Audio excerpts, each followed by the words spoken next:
Pada video ketiga, pengolahan emas tanpa merkuri tanpa cyanida ini, kita sudah mengambil pine konsentrat melalui blue bolt ya. Detailnya lihat lagi di video ketiga ya. Kemudian setelah kita panaskan, nah ini nanti mau kita lebur ya. Untuk melebur ini kita melakukan proses assaying atau smelting.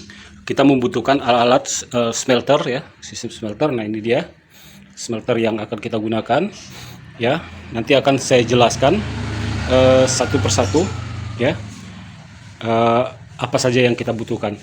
Nah smelter ini ya, secara garis besar nanti pembahasannya akan kita bagi menjadi 8, yaitu furnace ya, tungku leburnya sendiri. Nanti masing-masing cara membuatnya saya jelaskan ya. Kemudian propane torch ya. Propane torch ini atau penyembur gas ya. Ini ada 2, ini 1 ya, dan ini 1, 2. Ini yang permanen di tungku. Kemudian ini bisa dilepas untuk dipasang di atas. Oke. Kemudian yang ketiga, hose dan high pressure regulator. Ini hose-nya nanti kita jelaskan semua ya, sambungan-sambungan hose-nya yang kita pakai juga apa. Kemudian high pressure, kita harus gunakan high pressure. Regulator gas ini ada 2 ya, yang low pressure biasa digunakan untuk kompor masak ya di dapur. Sedangkan high pressure ini ciri utamanya high pressure ada knob yang bisa mengatur keluaran gas. Ini high pressure, cirinya ada knob. Kemudian kita masuk yang ke 4 nanti, crucible. Crucible saya lupa ini kapasitas berapa kilo ya. Ini sudah cukup lama, sudah sedikit lebih tipis dari aslinya. Crucible ini cawan lebur ya. Cawan lebur ini saya pakai yang grapin atau graphene ya. Grapin atau graphene gitulah bahasa Inggris. Kemudian dari crucible kita butuh tang crucible. Nah, ini juga cara buat ini nanti akan saya jelaskan. Termasuk ini piramida mold, cetakan piramida ya. Jadi nanti ini sulit tangan 1 ya. Nanti kita praktekkan ini fungsi tang cepit ini. Nanti untuk kita menuangkan sulit saya tangan 1 begini ya. Nanti kita praktekkan. Kemudian tang untuk mengeluarkan crucible ini dari dalam tungku ya. Bagaimana cara buatnya juga nanti akan saya jelaskan. Kemudian yang keenam kita butuh adalah blower. Kita pakai blower yang bisa di setel ya, kecepatan speednya ada control speed. Kemudian plugs ini kimia pelebur. Plugsnya apa saja juga nanti akan kita jelaskan di proses assaying atau proses smelting ini. Kemudian termasuk yang terakhir kita butuh gas LPG. Saya pakai yang 3 kilo. Masing-masing detail nanti akan kita ulas. Kita mulai dari pembahasan dan cara buat furnace atau tungku lebur. Furnace atau tungku lebur ini kalau sengaja kita mau beli ya, ini harganya 8.550.000. Ini yang paling murah di toko online ya. Memang bebas kirim, di sini ada tulisan bebas kirim, tapi ini harga yang termurahnya 8.550.000. Sangat mahal. Sekali lagi untuk barang-barang emas memang semuanya sangat mahal. Makanya tidak ada alasan kita untuk mengatakan tidak ada modal, bikin sendiri. Semua kita bikin sendiri dengan fungsi yang sama persis. Sekarang kita bahas satu-satu peralatan untuk smelter ini ya, dalam proses assaying atau proses smelting ini. Pertama yaitu furnace ya, tungku leburnya sendiri. Nah tungku leburnya ini saya buat dari sisa tabung prion ya, atau refrigerator gas refrigerator ya, yang 12 kilo ini. Saya minta sama teman. Nah ini kita potong rapi ya, kita potong rapi. Setelah kita potong rapi ini, bawahnya saya kasih dudukan. Ini tatakan dari gas LPG 12 kilo ya, sehingga ini bisa kita geser-geser, bisa kita dorong ya, dan dia cukup kokoh, seimbang, tidak miring-miring ya. Oke. Bagian terpenting untuk membuat furnace ini, di samping tabung ini ya yang sudah kita siapkan. Itu adalah semennya sendiri. Ini adalah semen cor. Semen cor saya perlihatkan dulu. Tadi HP-nya tahu kemana, harus cari dulu ini ya. Ini semen cornya namanya Technocase ya. Ini castable refractories. Jadi semen khusus dia untuk refractories. Ini semen tahan bakar. Memang harganya mahal, 210.000 ya. Itu per 25 kilo. Ini ada yang lebih mahal lagi. Di 210.000 ini termasuk yang murah ya. Beratnya cuma 25 kilo. Semen 25 kilo kecil ya. Ini saknya kecil. 210. Nah, ini namanya ya Technocase. Nah, Technocase ini atau castable refractories ini ada dua ya. Satu untuk cor. Jadi bahasa Indonesianya semen tahan api lah ya. Ada dua dia. Untuk mortal itu untuk plester. Itu kalau kita melester dinding tahan api. Namun ini kita pakai yang cor ya. Ini yang bawah tulisan semen cor tahan api. Kenapa? Kita memang mau cor ini. Jadi bukan fungsi plester. Nah, sebelum kita cor otomatis ini semua kita kasih tulangan ya. Kita kasih tulangan. Tulangan seperti layaknya orang mau ngecor ya. Dikasih tulangan di bawah ini ya. Dikasih tulangan semua. Ini karena barang ini sudah jadi ya. Akhirnya saya tidak bisa memperlihatkan tulangan yang ada. Tapi yang pasti di dalam ini kita gunakan tulangan. Boleh dari besi 6, besi 8 atau dari besi strip juga ada. Kalau ada juga nggak apa-apa. Kita susun zigzag ya. Kita susun zigzag seperti layaknya orang mau ngecor. Kemudian dikasih kawat untuk keliling. Juga alasnya ya. Setelah duduk bagus besi ya, konstruksinya bagus, baru kita kasih ember. Ini sisa ember pel 5 kilo ya, ember cat 5 kilo. Kita masukkan di antara ini tadi tulangan-tulangan besi tadi ya, dan kawat ini, kawat ayam lah boleh disebut ya. Baru kita cor. Begitu kita cor, setelah kering,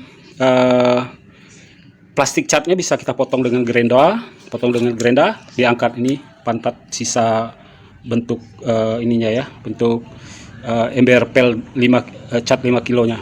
Namun sebelumnya kita tembuskan, ini ada besi ya, tuh pipa yang juga kita las sebelumnya di sini. Batas ini aja boleh. Nanti ini pembahasan di torchnya ya, di torch gasnya, propellant torchnya. Nanti aja kita bahas.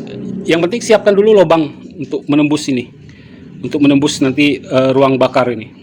Ya, lubang ruang bakar. Begitu juga dengan yang di tengah, yang penutup. Ini kita kasih besi ya. Kemudian setelah itu dikasih kawat anyaman ini ya untuk pegangan sehingga dia kuat. Ada pencengkraman dari semen cor ini. Baru kita kasih semen cor tadi. Nah, sekali lagi jangan pernah coba-coba menggunakan semen cor biasa. Harus yang castable ini, refractories ini, harus mutlak. Sebab kalau semen biasa dia akan meledak begitu kena suhu panas, pecah-pecah, meledak-meledak dia, meletus ya. Nah, untuk menghindari itu memang harus menggunakan semen ini. Di samping semen ini tahan panas, dia juga bisa menyekat panas dan kokoh layaknya seperti coran semen biasanya. Sekali lagi jangan coba-coba menggunakan semen biasa, akan meledak-meledak dan tidak akan pernah tahan panas. Kemudian torch ya. Propane torch ya, yang kedua propane torch. Nah, prinsip kerjanya seperti ini propane torch. Kalau kita sulit menyebutkan propane torch, bolehlah kita ganti istilahnya blender. Ini lebih umum dikenal oleh masyarakat ya, blender. Taruhlah ini namanya blender lah sekarang, propane torch ini ya. Propane torch ini fungsinya adalah untuk penyembur nanti di furnace, di tungku bakar ya, juga pelembur di atas ya, yang atas. Jadi atasnya ada dua lubang, satu nanti buat furnace, satu buat tekanan panas, api panas keluar ke tengah ya. Propane ini ya fungsinya adalah sebagai penyembur tungku ya. Nah, prinsip kerjanya adalah pencampuran aliran gas dari high pressure, sekali lagi ya, harus gunakan high pressure, tadi sudah saya tunjukkan. Tidak bisa yang low pressure yang untuk kompor masak ya, kompor dapur. High pressure masuk. Nah, ini kita atur nanti besarannya melalui stop keran setengah ya untuk gas. Sedangkan untuk udara, yang aliran udara masuk dari blower ya, juga kita atur melalui stop keran. Besaran udaranya nanti melalui stop keran setengah. Nah, ini kita tinggal cari kombinasi pas antara besaran udara dan besaran gas. Nah, secara teoritis gas ini saya gambarkan pensil dulu ya. Gas mengalir ya, kemudian udara mengalir. Dia belum tercampur secara baik.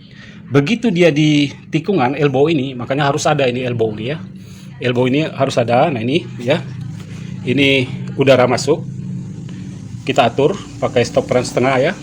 Kemudian gas masuk, juga kita atur melalui stop keran setengah.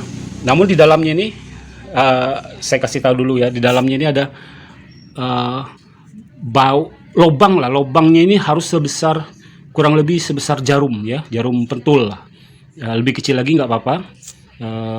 Maksimal dia kalau kita gunakan mata bor, taruhlah ini umpama mur ya, kita mau bor, bukan mur, baut, kita mau bor ya, gunakan bor 1 mili, itu paling besar 1 mili bornya, lubang ya, sehingga gas hanya keluar melalui lubang ini. Oke, ini nggak bisa saya perlihatkan karena sudah jadi. Di sini ada semacam mur yang tengahnya ada lubang kecil ya, sebesar 1 mili lubang ini. Konstruksinya nanti terserah, yang penting prinsip kerjanya seperti ini ya, prinsip kerjanya.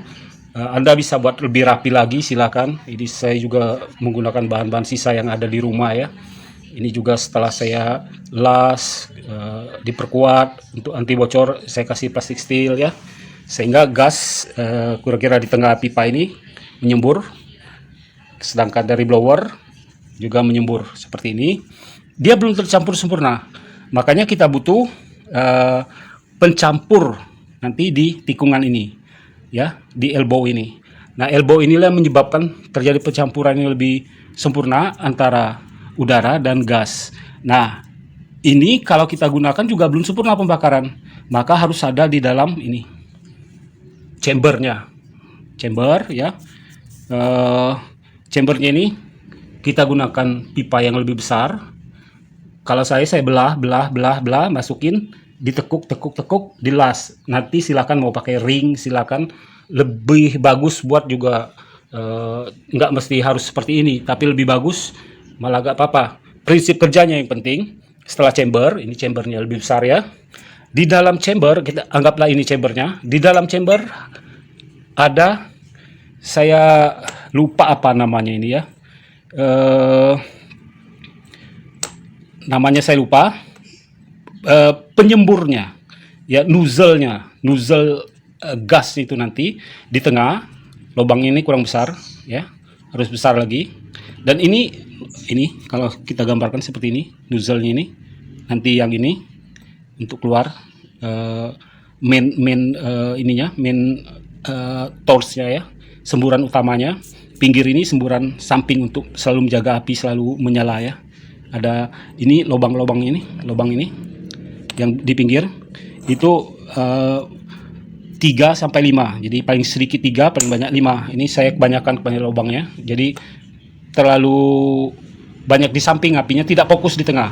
Nah, lubang untuk fokus api di tengah ini harus lebih besar. Ini kemarin memang produk gagalnya ya. Jadi yang sampingnya ini paling banyak 5 lubang, paling sedikit 3 lubang ya, lubang samping, dan lubang tengah itu harus lebih besar. Lubang sembur api yang utamanya di tengah. Nah, seperti ini, ya. Dia harus berada di dalam ya, berada di dalam. Kurang lebih ini sama ujungnya, nggak apa-apa. Seperti ini, pinggir ini sama, tengah ya. Seperti ini.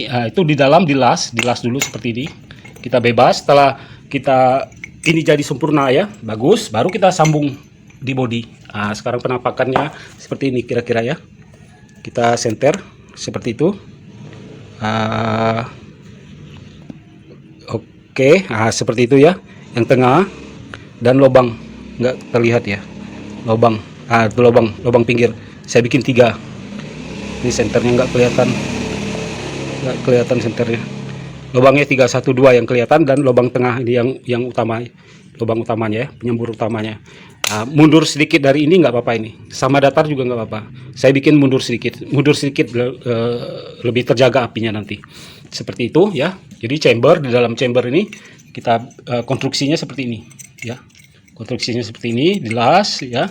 Di sini masih ada ruang antara ini, kira-kira kalau kita tempatkan di tengah itu seperti ini kira-kira ya, kalau di luar ya kira-kira seperti ini.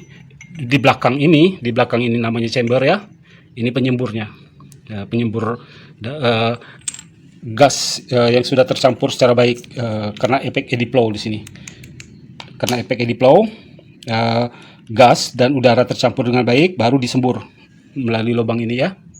Dan untuk menjaga api tetap menyala dengan baik, itulah fungsi lubang yang di pinggir. Lubang di pinggir ini minimal 3, maksimal 5. Kebanyakan juga tidak bagus. Kalau kebanyakan nanti apinya terlalu banyak di samping ya. Ini produk gagalnya nih. Oke, gitu untuk penjelasan Thor. Sama seperti ini juga sama, gas masuk, cuman bentuk kerannya aja yang beda, stop kerannya beda ya.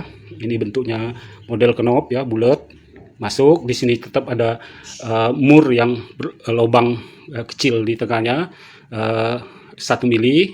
Kemudian terjadi pencampuran udara, pencampuran lebih bagus setelah dia melewati elbow ya, masuk ke chamber. Nah, di chamber baru nanti ada nozzle, apa namanya dia, saya lupa ujungnya ini, nozzle-nya itu baru ke ruang bakar. Prinsipnya ini sama, untuk katakanlah blender lah, bahasanya sulit ya, propellant torch ini, katakanlah blender ini sama 3 ya untuk hose atau selang-selang. Nah, ini selang gas ya, kita gunakan selang gas biasa, seperti halnya selang gas kompor dapur ya, selang gas. Di sini ada Y pecah ya untuk katakanlah blender 1 lagi untuk blender 2 ya. Sama udara juga begitu, kita pakai selang benang ya. Ini selang benang untuk pipa setengah, ini pasnya pakai selang benang 3/4 ya, selang benang 3/4 untuk udara. Dia dapat dari T ya, dibagi T, T setengah ini, kemudian dia dapat dari blower. Nah, karena ini kan terlihat sepertinya tidak beraturan, untuk memahami lebih gampangnya kita lihat seperti ini di skematik ya. Ini blender 1 yang lebih pendek ini ya, lebih pendek, prinsipnya sama, tadi sudah dijelaskan. Blender atau propane torch yang ditungku ya, prinsipnya sama. Dia gas dapat diatur melalui stop kran ya, baik untuk gas maupun untuk ininya sendiri, udara ya. Kemudian udara ya, selang benang untuk udara dari blower dipecah lewat T, dibagi ya, seperti ini. Untuk memahaminya kita lihat gambar ini ya, lebih simpel ya.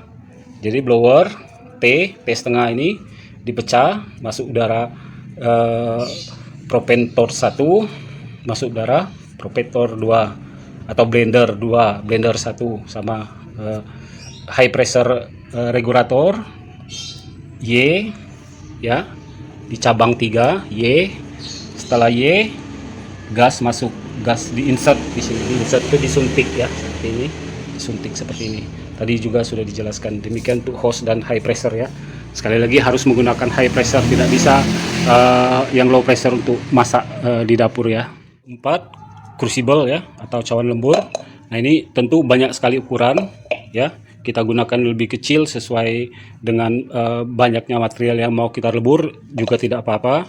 Cuman kebetulan saya punyanya cuman 1 ini aja, karena kemarin-kemarin juga saya selalu masak itu dalam porsi yang agak banyak ya. Ini termasuk ukuran yang besar ini. Ada yang lebih kecil lagi. Sekali lagi ini namanya crucible yang bahannya dari graphin ya atau graphite. Dia ada 2, ada yang dari alumina Nah, kalau alumina dia bentuknya agak putih ya, putih abu-abu sedikit ya, putih. Uh, Dia lebih tahan panas, suhunya bisa sanggup untuk melebur 1700 derajat ya. Lebih tahan panas, cuman dia punya kelemahan, dia tidak bisa kita gunakan bahan kimia pelebur atau fluknya soda as, padahal soda as termasuk bahan pelebur yang penting. Dia akan cepat sekali menghancurkan alumina. Sedangkan ini kemarin saya banyak menggunakan reduktor ya, termasuk KNO3 ya, potasium nitrat. Nah, memang kecenderungan dia grafin kalah dia dengan potasium nitrat. Nanti detailnya kita jelaskan masalah grafin ini di masalah pluk nanti di bagian yang ke-7. Yang pasti untuk bagian yang ke-4 ini ya, masalah crucible ini sendiri ada 2. Ini grafin, ada juga dari alumina.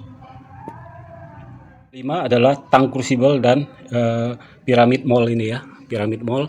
Nah, tang crucible ini ada 2 kita gunakan, 1 tang untuk mengeluarkan crucible dari tempat peleburannya ya, seperti ini kita keluarkan. Oke, seperti ini minimal harus 2 tang ini ya, 1 tang untuk mengeluarkan crucible dari tungku ya, tungku bakar, 1 tang untuk mencepit crucible nantinya. Sulit tangan satu ya, nanti saya tunjukin dulu. Adalah tang untuk penuangan, tadi tang untuk mengambil crucible dari tungku, sekarang tang untuk penuangan. Bentuknya seperti ini, nanti bagaimana cara bikinnya saya tunjukin. Ini kita bolak-balik juga tidak akan masalah, sebab di sini ada penahan ya, di pantatnya juga ada penahan, sedangkan ada di badannya ada lingkaran besi stream yang menyeliputi, sehingga ini aman begitu kita angkat dan kita tuang di piramid mold ini. Nah, material yang nanti kita tuang, nanti kita praktekkan ya, akan yang berat nanti akan tertumpu ke bawah. Semua barang berat itu sifat gravity ya, gravitasi. Oke, nanti material berat akan jatuh ke bawah semua. Nah, karena desain ini adalah desain piramid, otomatis volume terbesar ada di bagian atas, volume terbesar, hanya bagian kecil aja yang di bawah, sehingga nanti kita tinggal balik untuk mengambil, dihentak ya, dan material yang sudah beku itu akan keluar. Nanti juga tetap kita akan praktekkan. Kita butuh untuk proses smelting ini ya, yaitu electric blower ya, atau peniup udara listrik. Nah, ini saya beli yang ada tombol knob pengatur kecepatan ya. Nanti juga kita praktekkan penjelasannya itu ya, udara masuk, udara disembur. Ini menggunakan listrik 220-350 watt ya, 220 volt 350 watt. Yang kita butuhkan dalam proses smelting ini ya, dalam proses smelting atau kita menggunakan smelter ya, proses emasnya adalah yang ke-7 flux ya, kimia peleburnya. Nah, kimia peleburnya pertama kita ada boraks ya, bentuknya seperti ini ya, boraks. Nah, kemudian soda as ya, soda as, ini soda as ya, bentuknya seperti ini, soda as ya. Nah, soda as dengan borak ini sifatnya sebagai oksidator ya, sebagai oksidator di dalam peleburan. Kemudian kita juga bisa menggunakan litat ya, ini litat bentuknya agak oranye-oranye dikit ya, seperti ini litat ya, litat atau lead oxide ya. Tinggal cari litat atau lead oxide di toko online banyak. Dia gunanya sebagai metal kolektor. Namun bila kita menggunakan metal kolektor lead oxide, kita harus menggunakan KNO3 ya, atau kalium nitrat atau potasium nitrat, atau bahasa lainnya orang menyebut sendawa ya. Nah, kalau kita menggunakan litat, kita harus menggunakan KNO3 ini, kalium atau potasium nitrat ini ya, potasium nitrat atau kalium nitrat atau sendawa ini, KNO3 rumus kimianya. Nah, dia harus paket ini, jadi soda, borak, soda, litat plus KNO3. Porsinya begitu kita masak, minimal material yang mau kita masak, kita anggap pint konsentrat kita, misal 100 gram, dia minimal 1,5 kalinya atau 150 kali atau 150%. Berarti dia harus 150 gram minimal. Bagusnya 200 gram, 2 kali lipat ya.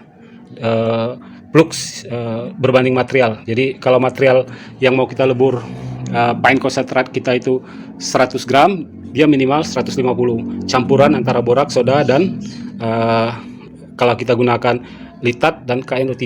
Jadi ini 75, ini 25, ini 25, total 150. Atau boraknya bisa kita gunakan 50, ini 25.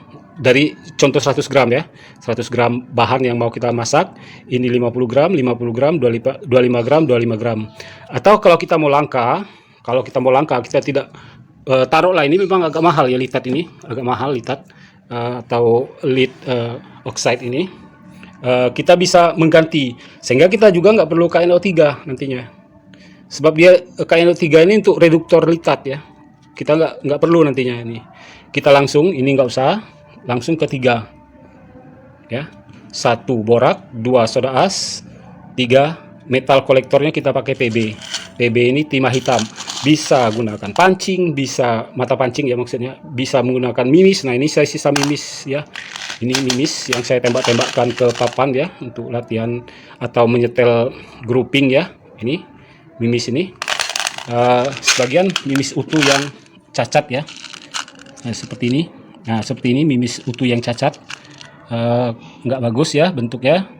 Nah, ini namanya PB, rumus kimianya, atau plumbum, atau bahasa Indonesianya timah hitam. Fungsinya timah hitam adalah sebagai metal kolektor. Jadi dia mengumpulkan partikel-partikel emas dan perak dan logam-logam lainnya di dalam lelehan timah ini nanti, timah hitam ini. Kenapa dia bagus sekali untuk metal kolektor? Karena dia suhu leburnya sangat rendah. Suhu leburnya itu di 340-an, 340 derajat Celcius dia sudah meleleh, sehingga dia menangkap semua nanti partikel-partikel logam lain yang ada di crucible, yang ada di crucible atau yang sedang kita masak di tungku bakar. Demikian untuk penjelasan flux. Nanti kita praktekkan semua. Itu yang terakhir yang kita butuhkan adalah gas LPG ya. Saya gunakan LPG 3 kg, pakai yang 12 juga nggak apa-apa ya. Pakai yang 5 kilo juga nggak apa-apa LPG. Tidak perlu penjelasan panjang-panjang masalah LPG. Nah, ini nanti tinggal kita praktekkan semua cara peleburan proses assaying ini dengan menggunakan peralatan smelter yang semua kita buat sendiri. Oke, untuk tang tadi saya kelupaan menjelaskan ya cara bikin tang untuk tang penuang ya, crucible. Nah, ini ya kita buat, ini mur ya, terlihat nggak nih? Ini mur 12 ya. Ini baut 10 sehingga dia tidak mencepit ya. Nah, mur 12 kita las di satu lengan ini ya, mudah terlihat ya. Oke, kemudian baut kita las yang lengan satunya lagi sehingga dia saling kunci dan tidak bisa lepas karena dilas ya. Mur dan baut dilas namun bisa bergerak sehingga dia bisa kita gerak-gerakkan. Gunanya nanti adalah untuk mencepit. Jadi kita sesuaikan konstruksi ini besi strip untuk lebar lingkaran dari crucible. Kemudian ini alas bawah dan ini pemegang atas. Sekarang kita mau mulai masak ya, konsentrat, pine konsentrat yang kemarin kita sudah keringkan ya. Kita panaskan di kompor untuk mengeringkan ya. Kita ambil dari blue ball ya. Sekarang kita timbang berapa berat dari material ini. Oke, sudah 0.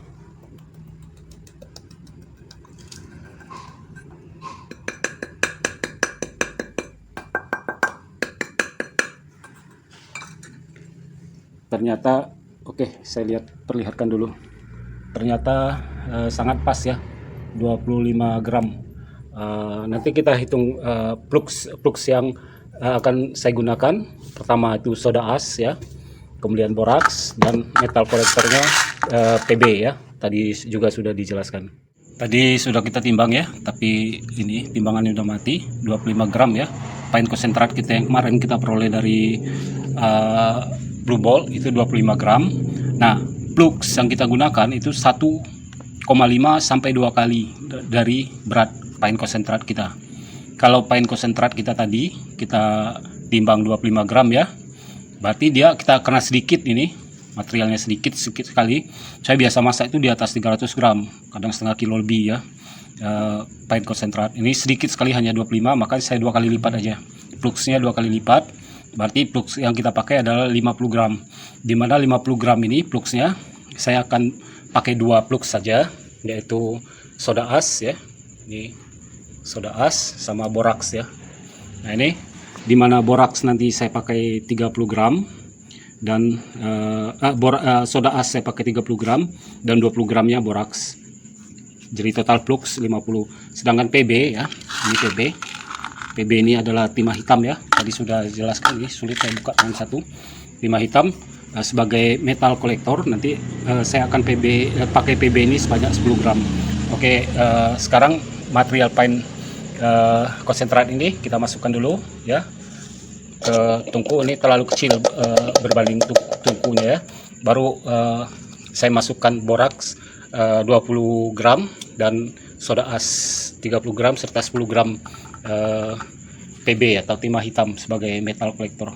Saya kerjakan dulu, sulit mengerjakan tangan satu. Oke, plug sudah 50 gram ya. Ini campuran 20 gram ini borak, 30 gram soda as. Nah, baru ini saya mau tambahkan PB ini ya. PB ini 10 gram sebagai metal kolektor. Kita bisa gunakan nitrat, tadi saya sudah jelaskan. Namun kita harus mencampurkan KNO3 atau potasium nitrat. Nah, ini yang potasium nitrat ini yang membuat crucible ini cepat rusak ya. Oke, sekarang saya tambahkan 10 gram di sini. Oke. Jadi 60 ya. Oke, kurang lebih 61. Berarti PB sebagai metal kolektornya ada kurang lebih 11 gram ya. Udah, kita masukkan aja ke sini. Terlalu kecil ini sebenarnya untuk ukuran crucible sebesar ini. Oke, kita ulek ya biar merata ya. Boraks, PB, pine konsentrat kita tadi kita ulek merata dan siap nanti kita masukkan ke ini. Saya sorot malam juga ya, karena siang kadangan agak sibuk, selesaikan aja malam. Ini setelah merata nanti kita masukkan ke tungku bakar ini ya. Hari mau hujan lagi. Oke, kita tempatkan dulu. Nah, ini sudah siap kita bakar, kita ratakan dulu ya, siap kita bakar. Terlalu sedikit dibanding sebenarnya dengan crucible-nya, apa boleh buat. Oke, kita siap kerjakan dulu. Bahan sudah masuk ya di tungku ya, siap kita lebur. Nah, ini untuk melebur pertama kita tutup dulu yang ini satu. Kita cukup nyalakan blender inilah katakanlah ya. Terlalu sulit kita untuk menyebut propane torch ya, propane torch. Maka udahlah blender aja ya. Nah, blender ini kita tutup dulu gasnya, nyala satu, baru nanti kita nyalakan dengan menggunakan ini. Terlalu sulit saya tangan satu untuk mengerjakan, saya kerjakan dulu ya. Sekarang kita menyalakan kompor yang di dalam ya.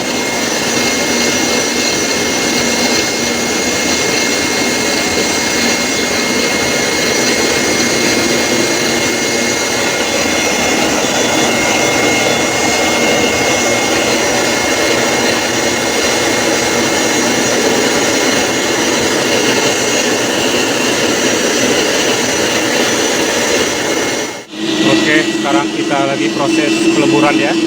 Ini kita tunggu aja di dalamnya terbakar sempurna.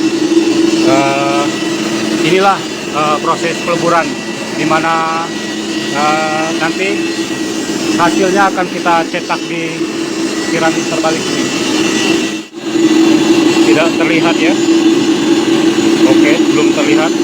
Tapi kalau pandangan mata itu sudah terlihat bahwa kondisi sekarang mulai meleleh ya. Tadi saya lupa lihat jam berapa waktu yang kita butuhkan. Namun biasanya kalau dengan menggunakan satu blender itu 25 menit sampai 30 menit. Dengan menggunakan dua blender ini akan mempercepat waktu. 15 menit sudah masak sempurna, sudah bisa dituang. Sekarang sudah bisa kita keluarkan.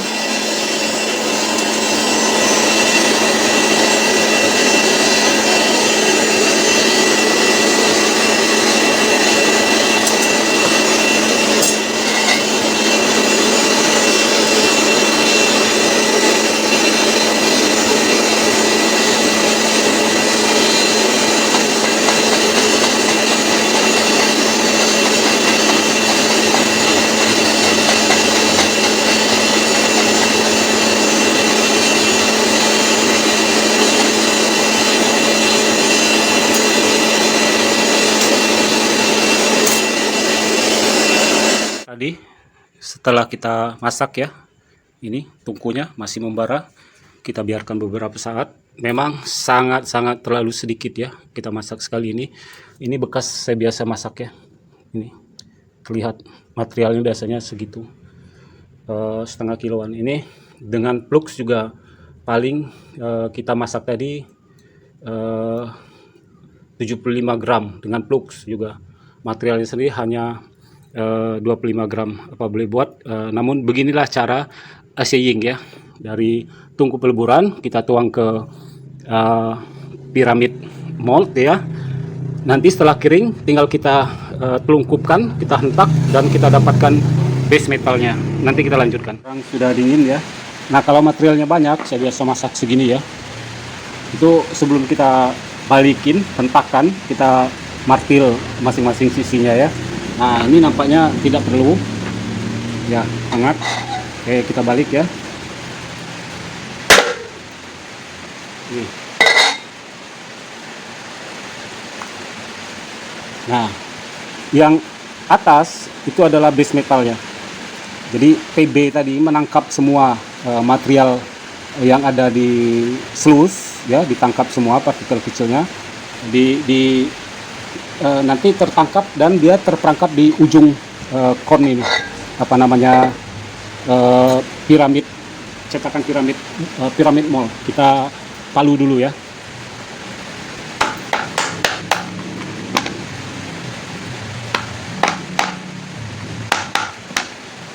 Ini base metalnya, nanti saya bersihkan, kita perlihatkan lagi. Ini namanya base metal ya. Nanti kita jelaskan apa yang dimaksud dengan base metal. Oke, base metal yang kita dapati itu 7,5 gram ya. Ini base metalnya sudah kita bersihkan tadi, martil. Nah, base metal ini adalah PB yang tadi, metal kolektornya, ditambah dengan material atau logam-logam lain yang ada di slug ini. Kalau ada ya, semoga ada, karena memang sampelnya sangat jelek. Namun karena mau buat tutorial apa boleh buat, saya pakai juga. Tapi kalau saya lagi banyak material juga nggak sempat bikin video tutorial ya. Jadi apa boleh buat, kita gunakan batu yang sedikit, dan itu pun batu sangat-sangat tidak bagus ya. Tapi semoga aja tetap masih bisa kita ambil. Nah, inilah logam dasar. Logam dasar ini berisi macam-macam. Logam dasar ini adalah PB yang menangkap baik itu AU ya, aurum, emas, AG, argentum ya, perak. Kalau ada ZN, zinc ditangkap. Kalau CU, copper ditangkap ya. Kalau ada apa namanya, SB, antimoni, semua ditangkap, dikumpul dalam base metal. Nah, bagaimana kita memisahkan base metal ini ya, atau logam dasarnya ini menjadi logam mulia? Kita lanjutkan nanti di video keempat, video yang kelima ya, karena ini video yang keempat. Video kelima yaitu masalah coupling. Bagaimana kita mengkupel logam dasar ini atau base metal ini menjadi logam mulia. Apa yang dimaksud dengan kupel dan bagaimana mengerjakannya, apa aja alat yang kita butuhkan, kita lanjutkan nanti di video yang kelima. Inilah video yang keempat, yaitu masalah smelter ya. Kemudian kita proses smelting, di proses assaying, apa aja yang kita butuhkan, bagaimana prosesnya, sudah saya tunjukkan semua di video keempat ini. Nah, kita sudah mendapatkan tadi base metal ya, logam dasar. Kita akan proses ini lewat sistem coupling di dalam video lanjutan, nanti video kelima. Apa yang dimaksud dengan coupling, bagaimana cara mengerjakannya, apa yang kita butuhkan, saksikan nanti di video kedua. Terima kasih telah menonton. Assalamualaikum warahmatullahi wabarakatuh.